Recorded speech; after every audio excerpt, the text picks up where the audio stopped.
Mes amis, bien le bonjour. On dirait SOS. Vous savez, le Père Noël est une ordure. Je n'ai pas fait ça exprès, hein. Ma chemise, c'est au moment où je clique pour enregistrer que je réalise que ma chemise est assortie avec le rideau derrière moi. Et franchement, ça n'a pas été fait exprès. Mais voilà. On va commencer un petit peu à rigoler avec cet effet comique involontaire. On est dans une situation très particulière en Europe. Alors, premièrement, on a les élections en Roumanie. Les élections en Roumanie, comme vous savez, ça a été annulé il y a quelques semaines parce que le peuple a mal voté. La Roumanie est un point d'achoppement très important pour l'Union européenne, mais aussi pour l'OTAN, parce qu'il y a des bases de l'OTAN là-bas, il y a de grands projets otaniques ou atlantistes, et c'est clair qu'ils ne voulaient pas les voir échouer par l'arrivée d'un candidat souverainiste. Ça, de toute manière, ça n'allait pas arriver, peu importe. Donc là, je pense qu'ils dorment tranquilles.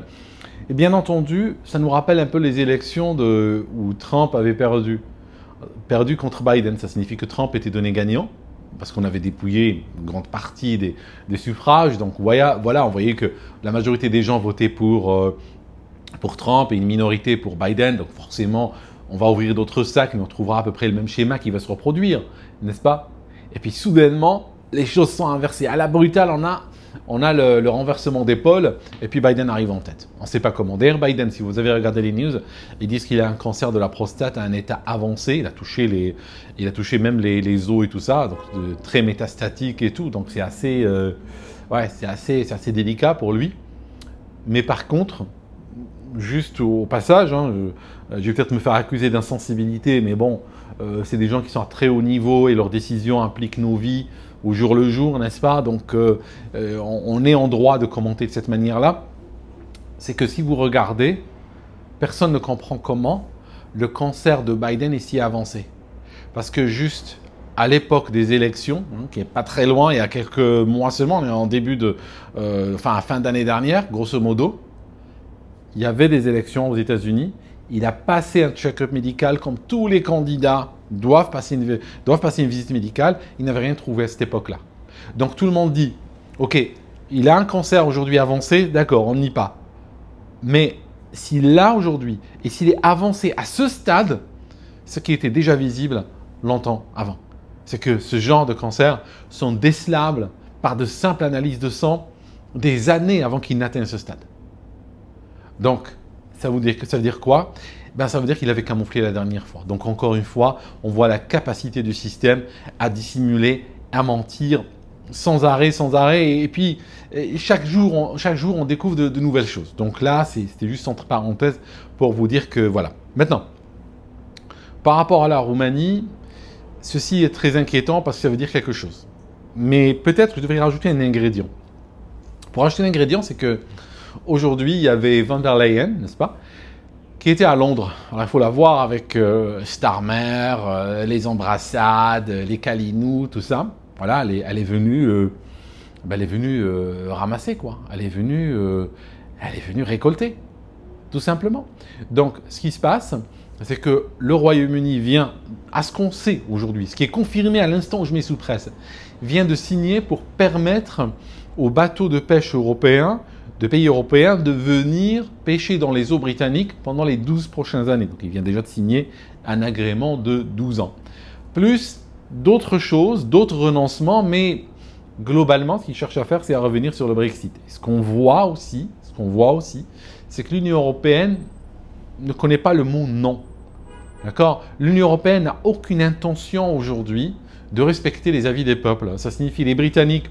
Les Français, déjà en 2005, se sont prononcés à presque 55% contre l'Union européenne.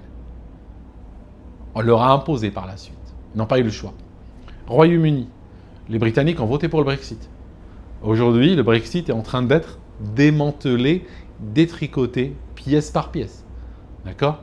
Et l'Union européenne, voilà, on voit des émissaires là-bas, on voit von der Leyen, et puis ils viennent narguer les Britanniques. Voilà, hein, vous avez voulu le Brexit, nous, Royaume-Uni, on ne veut pas le Brexit. Donc ce qui va se passer aujourd'hui, c'est qu'il y aura l'accès des bateaux de pêche des pays de l'UE au Royaume-Uni. Il y aura également le Royaume-Uni qui va participer au budget de Bruxelles. Donc on va les payer. Autre chose qu'il y aura, potentiellement une forme de libre circulation, plus un alignement inconditionnel, illimité dans le temps, sur les normes de Bruxelles. Donc, littéralement, on est passé de membre de l'Union européenne à vassal de l'Union européenne. Et bien entendu, l'erreur, c'était quoi? L'erreur, c'était d'avoir... parce que personnellement, quand j'avais voté pour le Brexit, je pensais que c'était Farage. Hein, c'était logique à l'époque. C'était... je veux dire, personne ne l'a dit clairement, mais c'était... on pensait logiquement que c'était Farage qui allait le mener. Ce qui s'est passé, c'est que dès que le résultat était connu, Farage, donc favorable au Brexit, Farage a été écarté, s'est éloigné. Alors, je ne sais pas ce qui s'est passé. Hein. Est-ce qu'il a été menacé? On ne sait pas vraiment. Mais en tout cas, Farage, l'homme du Brexit, a été écarté. Et on a mis des gens à sa place, on a mis des sinistres vendus, des sinistres globalistes, des gens qui, franchement, n'ont strictement rien à faire de toute forme de souveraineté ou autre. Hein. C'est pas du tout leur souci. Au contraire, c'est des globalistes. L'autre jour, il y avait une journaliste qui a posé la question à Keir Starmer, le Premier ministre britannique. Elle lui a dit, alors, Westminster, c'est là d'où se gère le Royaume-Uni, Westminster ou Davos? Sans réfléchir, il a dit Davos. Voilà. C'est des globalistes, c'est des apatrides, c'est des gens, pour eux, le pays, le peuple, ton histoire, je veux dire, ils méprisent ça, quoi. Ils ont des projets grandioses pour eux et pour leurs copains milliardaires et les mégalomanes avec lesquels ils traînent. Et puis, bon, le peuple, je veux dire, on lui parle juste au moment où on s'approche des élections, hein, comme ça il votera contre ses intérêts, et puis c'est tout. Donc, revenons maintenant à la Roumanie. Qu'est-ce qu'on constate? Encore une fois, l'Union européenne qui se définit ou s'inscrit dans une logique hégémonique contre la volonté des peuples. La France, par le biais de Macron, a manipulé les élections là-bas. Ils ont même demandé à... comment il s'appelle là, le Pavel, machin, le gars de Telegram, le patron de Telegram. Ils lui ont demandé de bloquer un certain nombre de canaux Telegram qui étaient en faveur du candidat anti-Union européenne. Donc ils ont dit qu'il faut aller les censurer. Comme ça, il n'y a pas de ralliement, il n'y a pas d'échange d'informations, il n'y a pas de contact, il n'y a rien. Ils ont dit juste vas-y, verrouille-les.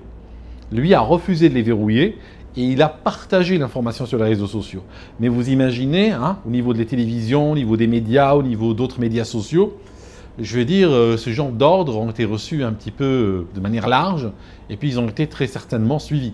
Donc le résultat net en tout cas, c'est que la Roumanie finit avec un président pro-Union européenne, pro-OTAN.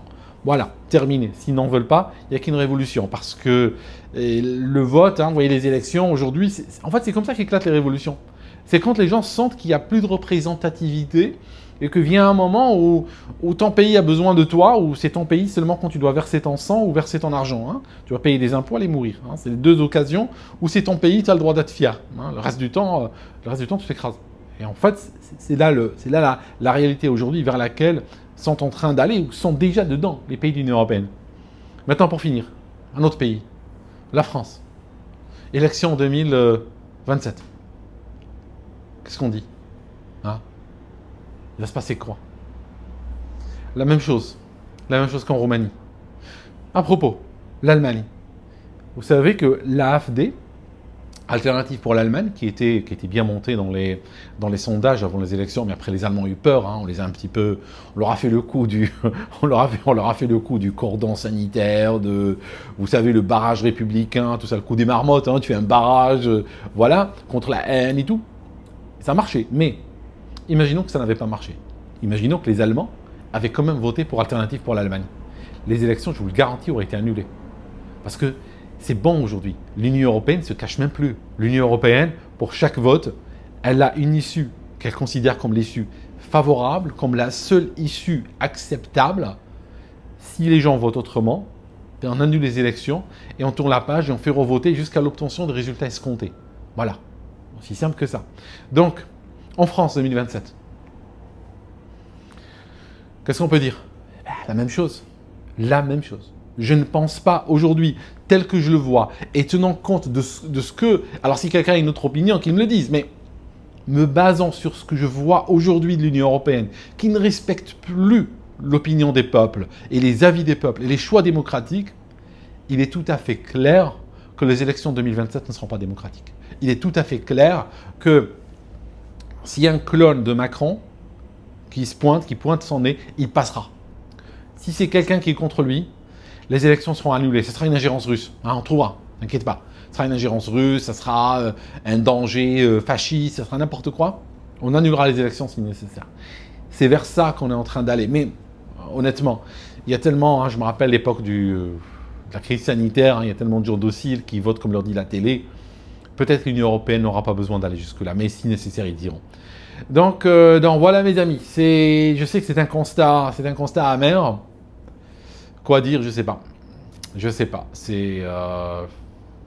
En tout cas, la donne est en train de changer. La donne est profondément en train de changer aujourd'hui parce que l'Union européenne sort ses griffes et là on y va directement, quoi. Là on fait plus semblant d'être dans la démocratie. Merci en tout cas d'avoir regardé cette vidéo. Derrière moi c'est Dubaï. Je suis à Dubaï pour le moment, aux Émirats Arabes Unis. Je suis plus au Royaume-Uni du tout.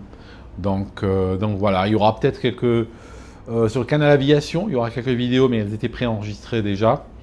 Et puis dorénavant, il y aura des vidéos de divers pays, tout ça. Je vous montrerai. J'ai encore un long chemin à faire, mais depuis le Royaume-Uni, je ne pense pas qu'il y aura de vidéos, à moins que je sois en voyage touristique pour 2-3 jours ou pour des formalités ou des trucs comme ça. Bon, allez, je peux exceptionnellement en faire. Mais il n'y aura plus de vidéos depuis le Royaume-Uni. Et juste pour l'histoire, je n'habite plus au Royaume-Uni. Merci mes amis d'avoir regardé cette vidéo jusqu'ici. Et on se voit dans une prochaine. À très bientôt.